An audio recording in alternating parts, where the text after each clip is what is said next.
ওকে, so রিঅ্যাক্ট.js এর এই পর্বে এবার আমরা ক্লাস কম্পোনেন্ট নিয়ে আলোচনা করব। সো ক্লাস কম্পোনেন্টের জন্য আমরা এই কম্পোনেন্টস এর ফোল্ডারের মধ্যে আমরা আরেকটা ফাইল বানাই। সাপোজ মনে করেন welcome.js। এখন এখানে আমরা প্রথমে যেটা করব, সেম ভাবে ইম্পোর্ট করে নেব রিঅ্যাক্ট কমা, সাপোজ আমরা কম্পোনেন্টস কেও নিতে পারি,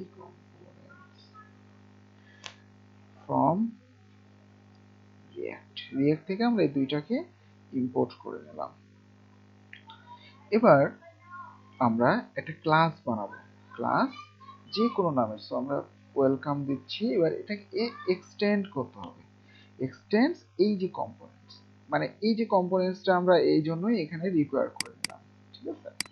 কম্পোনেন্টস, ওকে। সো এখানে আমাদের কম্পোনেন্ট বানানটা একটু এস হবে না, কম্পোনেন্ট জাস্ট এরকম simple.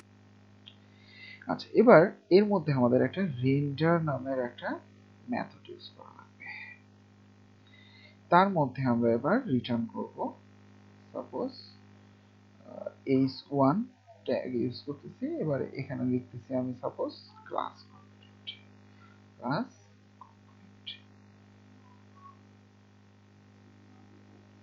So class component basically আমরা এভাবেই লিখতে পারি। আমরা এই যে কম্পোনেন্টটাকেও এখানে ইম্পোর্ট করে নেব রিঅ্যাক্ট থেকে। সো ওখান থেকে আমাদের এক্সটেন্ড করতে হবে। সো এবার আমরা এটাকে বাইরে যদি ইউজ করতে চাই তাহলে কি করতে হবে, export default welcome, right? Same নিয়ম। সো এবার আমরা app.js এ প্রথমে কি করব, এটাকে ইম্পোর্ট করে নেব। ইম্পোর্ট দেন আমরা এখানে লিখতে পারি welcome from slash components slash welcome js। Okay, so এবার আমরা কি করব, এই ওয়েলকামটাকে আমরা এখানে শো করাবো, ট্যাগ হিসেবে ইউজ করতে পারবো। এবার যদি আমরা আউটপুট দেখতে চাই, এখানে আমাদের একটা এরর আসছে, react must be in scope when using js। ওকে, তো আমরা একটু ওয়েলকামে যাই।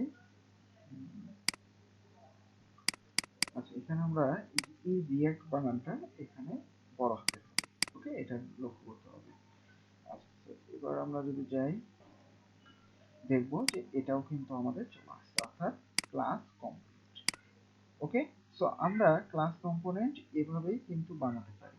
তো আমাদের প্রথমে এখানে রিঅ্যাক্ট এবং কম্পোনেন্টকে ইম্পোর্ট করে নিতে হবে, দেন একটা ক্লাস বানাবো যে কোনো নামে।